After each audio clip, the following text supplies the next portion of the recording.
time, Mailon and I will be talking to you about coded language and how thug is today's new N-word. So discourse around race has always been tricky, and it can be pretty volatile at times. You know, you can easily say something that can be taken the wrong way by someone that has different experience than you or comes from a different background to you. It's kind of like a landmine field. You know, one wrong step and boom, it blows up. So that's why I want to talk to you about coded language, something that if you know about it, you can easily avoid it. So just a quick disclaimer: use these, not racist. This is perceived offense, and there's no possible way you can control that. Through this speech, I hope to convince you that some of these words have more weight than you might think they have. And I'll also be looking through this as a lens as a black man. There are many different coded words for different people, but I just know the ones that I know personally, really, though through my research I have learned more for different people. So what is it? Coded language in certain contexts have perceived meanings for some individuals. These are words, phrases, and these words and phrases can have racial connotations. These words can also be taken on a different meaning when told by the same person of the same minority. So a word that I might say to a black person may have a different meaning to a word I would say to a white person, and vice versa, and so on. Some words and phrases. Urban style. You know the elements of these are associated with culture that rose from working class black areas, but I would use this vague term to describe it. I actually experienced this back when I worked at JCPenney's. There was this poster that said the urban graduate. It was a picture of a black guy in a sweater. It was just, and the description was literally when you get your degree and you're from the hood, but you also have a little side of hip hop in you. I was just like, wow, what? It's like, whoa. That's not verbatim, but that's basically the description that I saw. That was basically the description that I was like, ghetto. This is a negative thing I associate with blackness. Exotic. I think that you're interesting and beautiful, but you know, you're dark skinned. That's something that has been culturally associated with being ugly. You are very articulate. You speak clearly and confidently, which is something I do not expect from black people. This has been used on me since I was a little child. When I was younger, I took it as a compliment. You know, like, I speak well.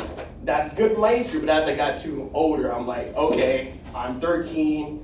I can speak English. I'm just speaking. I'm not speaking articulate. And then as I got older and older, I'm just like, kept on getting setting. I'm just like, okay, maybe this has a little bit something else to it. But you want to know who really loves coded language? Politicians. Words and phrases such as inner city, welfare, law and order.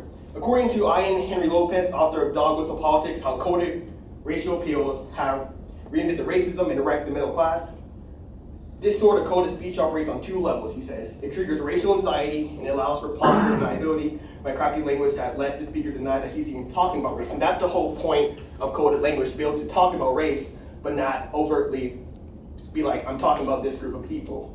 A recent example would have been, at the time, president candidate Donald Trump, when he said Mexico's not saying the best, saying rapists, murderers, etc. He never specifically said that it was like the Latino group of people or like people of Hispanic descent. He was just talking about people coming from a different country and it not being the best. He could deny that he could deny at least some racial connotations to it, but he couldn't deny the whole. But if you examine the words he said, you can kind of see that there was a little something else there. But he's not the first, and he will not be the last to use it. This was also used way back during the Southern strategy, back when integration kind of was trying to be more a thing. Democrats down there Republicans started being more overtly using black people to get the white vote because they were seeing that they were scary. So but now to the main article. The word thug. Definition of a thug: a violent person, especially criminal, a member of a religious organization of robbers and assassins in India. That's dope, I'm gonna be honest. Now, my earlier claim that thug is the new N-word can seem like an over-exaggeration, and a few years ago I would agree with you completely. But as of 2014, I would argue that it has kind of become the reality. After the riot in Ferguson, after the killing of Mike Brown, President Obama referred to those who rob convenience stores and vandalize property as thugs. And in that context, he would have been right. Vandalizing and robbing is criminal activity, it's thuggish activity. But after that, people started taking it out of that context, they start, especially on social media, after more killings on our black men, they started referring to them as thugs, even if some of them had very little criminal history to no criminal history at all, and that's just mostly to credit them and to credit the anger that surrounded them. Another example would be 49ers, former 49ers quarterback Colin Kaepernick after his kneeling to the flag. People started calling him anti-American, military-hating thug. Now, in that context, he has done nothing criminal. He has done nothing overtly that would have made him a thug. The only word that I can figure they would be using would be to describe him as a black man, which, historically speaking, that word has been the N-word. And so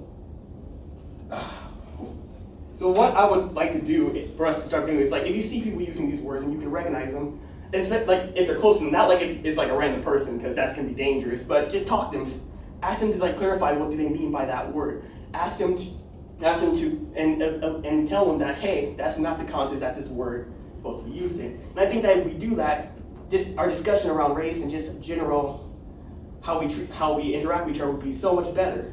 Thank you.